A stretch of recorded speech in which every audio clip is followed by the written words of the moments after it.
सी आपको एक कहानी सुनाने जा रही हूँ। कहानी का शीर्षक है डायरी। डायरी। दिल्ली में राजेश अपनी माँ और पत्नी के साथ रहता था। पत्नी का नाम था संगीता। वह पति राजेश की हर बात मानती और हर काम उसके मन के अनुसार ही करती थी। वह राजेश से बहुत प्यार भी करती थी। वादा कर ले साजना, तेरे बिना मैं न रहूं, मेरे बिना तू न रहोगे जुदा। ये वादा रहा न होगे जुदा, ये वादा रहा। धड़कन तू दिल है पिया, मैं बाकी तू मेरा दिया। हम प्यार की ज्योत जलाए, हम प्यार की ज्योत जलाए। मेरा ही मेरी मंजिल है तू, मैं हूँ महल और साहिल है तू। जीवन भर साथ निभाए, जीवन भर साथ निभाए।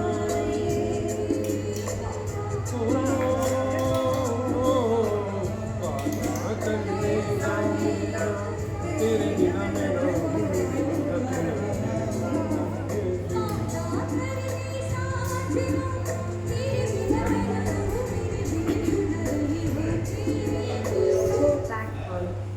Tutorial. संगीता गर्भवती थी और पिछले कुछ महीनों से उसका स्वास्थ्य खराब चल रहा था। उसका मायका मेरठ में था, लेकिन वह बहुत कम ही वहाँ जाती थी। तभी एक दिन संगीता की मृत्यु की खबर आती है, जिसे सुनकर उसके माता पिता, भाई और बहन सभी का रो रो कर बुरा हाल हो गया। माता पिता इस सदमे से बुरी तरह टूट गए थे। छोटी बहन स्मिता संगीता की मृत्यु के बाद उसके घर गई और एक दिन अपनी बहन की ससुराल में ही रुकी। उसने महसूस किया उसके जीजा जी राजेश और उनकी माता जी को बहन की मृत्यु का कोई ज़्यादा दुख नहीं हुआ है। राजेश का व्यवहार भी उसकी बहन संगीता के प्रति बहुत अच्छा नहीं था। घर पर वापस आकर वह सोचने लगी, दीदी ने तो लव मैरिज की थी, जबकि उसकी पहली पत्नी, मतलब राजेश की पहली पत्नी, शादी के कुछ महीने बाद ही घर छोड़कर चली गई थी और वह वापस कभी नहीं आई। बाद में उसने तलाक भी ले लिया था। इसी बीच संगीता और राजेश की दोस्ती बढ़ी और उन्होंने शादी कर ली। घर की आर्थिक स्थिति भी बहुत अच्छी नहीं थी। शादी के बाद वह ना ही किसी को ससुराल में आने के लिए कहती और ना ही ससुराल पक्ष की कोई बात बताती थी।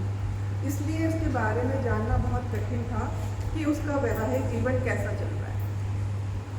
2 महीने बाद अचानक स्मिता का भाई, जो नोएडा में जॉब कर रहा था, उसने फ़ोन पर बताया कि राजेश तुमसे शादी करना चाहता है और वह तुमसे इस संबंध में बात करना चाहता है। तुम मना मत करना और उसकी कॉल ज़रूर उठाना। स्मिता नाराज़ होकर बोली कि तुम यह कैसे कह सकते हो? क्या मैं तुम पर बोझ हूँ जो मुझे किसी के भी साथ बांधना चाहते हो? लेकिन भाई के बहुत कहने पर उसने हामी भर दी।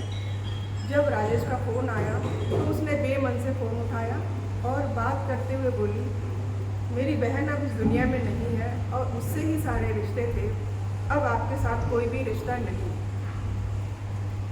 एक चेहरे पे कई चेहरे लगा लेते हो,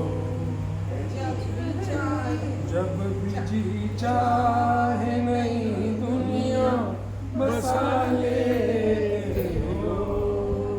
एक चेहरे पे कई चेहरे लगा लेते हो, एक चेहरे पे कई चेहरे लगा लेते हो।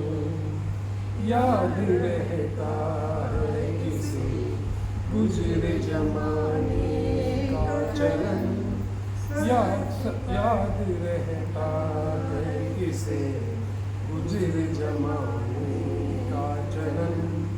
सर्द पड़ जाती है चाहत, हार जाती है लगन। अब मोहब्बत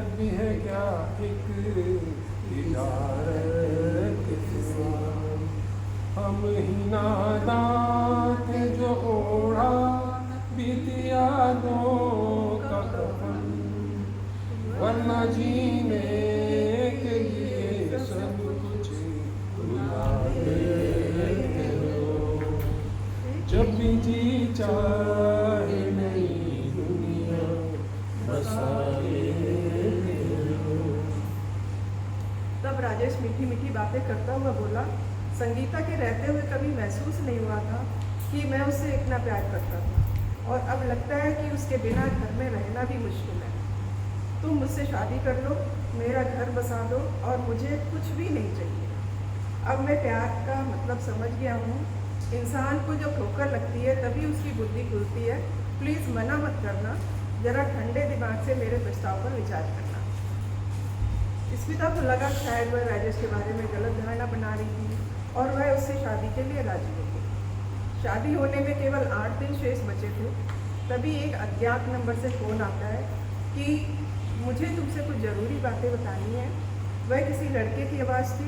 तब स्मिता ने कहा कि फ़ोन पर ही बताओ कि क्या बात है। तो उसने कहा वह फ़ोन पर नहीं बता सकता। तब स्मिता ने समय और स्थान निश्चित किया और उससे मिलने चली गई। वहाँ उसे देखकर सोचने लगी, ये लड़का कुछ देखा हुआ सा लग रहा है। तब उस लड़के ने अपना परिचय देते हुए कहा कि वह राजेश का छोटा भाई रमेश है। पिताजी की डेथ के बाद 5 वर्ष की अवस्था में ही मेरे मामा मामी अपने घर प्रयागराज ले गए थे। मेरा पालन पोषण शिक्षा दीक्षा वहीं हुई है। मैं भाई राजेश की शादी में आया था और इधर बहुत कम ही आना होता है। कुछ महीने पहले ही मेरी सरकारी नौकरी लगी है इंटर कॉलेज में। सामान्य बातचीत खत्म होने के बाद स्मिता ने पूछा कि क्या बताना चाहते थे आप, जिसके लिए यहाँ पर मुझे बुलाया। तब रमेश ने बताया कि पिछले साल बर्थडे पर मैंने संगीता भाभी को एक बुक गिफ्ट में दी थी। उनके ना रहने पर मैं वहाँ गया। उनकी अलमारी से वह बुक ढूंढने लगा। तभी उस बुक के साथ ही उनकी एक पर्सनल डायरी भी मिली। मैंने उसके कुछ पन्ने पलटे और उसके बाद मैं चुपचाप दोनों चीज़ें अपने साथ ले आया। उनकी डायरी में उनकी मौत का राज छुपा हुआ है। उनकी कष्टप्रद यात्रा लिखी है। जब मुझे पता चला कि तुम भी मेरे भाई राजेश से शादी करने जा रही हो तो मुझसे रहा नहीं गया और मैं एक और ज़िंदगी को बचाने के लिए मजबूर हो गया। डायरी देते हुए वह बोला, इसे पढ़ने के बाद बताना मैं तुम्हारी किस तरह से मदद कर सकती हूँ। घर आकर स्मिता ने डायरी पढ़ी। संगीता का लिखा हुआ एक एक शब्द, उसमें निहित वेदना, मजबूरी और धोखा उसके कानों में गूंजने लगा। डायरी को पढ़कर उसे पता चला कि राजेश संगीता से सेक्स रैकेट चलवाता था और उसे मना करने पर उसके साथ मारपीट करता था। माँ और बेटे दोनों इस काम में शामिल थे। यह उनकी इनकम का सोर्स था। कई बड़े अधिकारी भी इसका हिस्सा थे। इस बीच संगीता 2 बार प्रेग्नेंट भी हुई, लेकिन उसका ज़बरदस्ती अबॉर्शन करा दिया गया। तीसरी बार जब वह 5 माह की प्रेगनेंसी में थी तब अबॉर्शन की डोज अधिक देने के कारण ही उसकी तबीयत बिगड़ गई और उसकी मौत। यह सब पढ़कर स्मिता क्रोध और बदला लेने की भावना से तमतमा उठी। उसने रमेश को फ़ोन किया कि तुम्हें आवश्यकता पड़ने पर उसका साथ देना होगा और अपने घर वालों के खिलाफ गवाही भी देगी। तब वह इंसानियत के नाते और न्याय के लिए अपने घर वालों के विरुद्ध उसका साथ देने के लिए तैयार हो गया। स्मिता महिला आयोग की अध्यक्ष सपना मैडम से मिली, उन्हें सारी बात बताई। उन्होंने ध्यान से सारी बातें सुनी और वह डायरी भी पढ़ी, क्योंकि वही एकमात्र सबूत था जो उनके खिलाफ हो सकता था, वरना तो कोई भी इंसान जीवित नहीं था उस समय जो उनके लिए कहता, क्योंकि संगीता की डेथ हो ही चुकी थी। उन्होंने डायरी पढ़ी और तुरंत FIR के लिए पुलिस को सूचित किया। माँ बेटे अरेस्ट हो गए। तब सपना मैडम को धन्यवाद देते हुए स्मिता ने कहा कि आज आपके कारण ही मुझे न्याय मिला है। तब सपना मैडम ने कहा कि मैं राजेश की पहली पत्नी हूँ और जब उसने मुझे इस दलदल में डालने की कोशिश की तो मैंने उसके घर से भागकर अपनी जान बचाई और तुरंत तलाक ले लिया। तुम्हारी बहन उसका विरोध नहीं कर पाई, लेकिन ऐसे लोगों को उनके दुष्कर्मों की सज़ा देने के लिए ही मैं यहाँ इस कुर्सी पर हूँ। तभी स्मिता को लगा यदि नारी अपने साथ हुए अत्याचारों के विरुद्ध आवाज़ उठाए और किसी के दबाव में ना झुके तो वह बहुत कुछ कर सकती है। इस घटना के बाद राजेश और रमेश के पालन पोषण, शिक्षा के द्वारा डाले गए संस्कार स्पष्ट दिखाई दे रहे थे। इस प्रकार अन्याय के विरुद्ध रमेश के द्वारा अपने ही परिवार के खिलाफ कार्रवाई में साथ देने से बहुत प्रभावित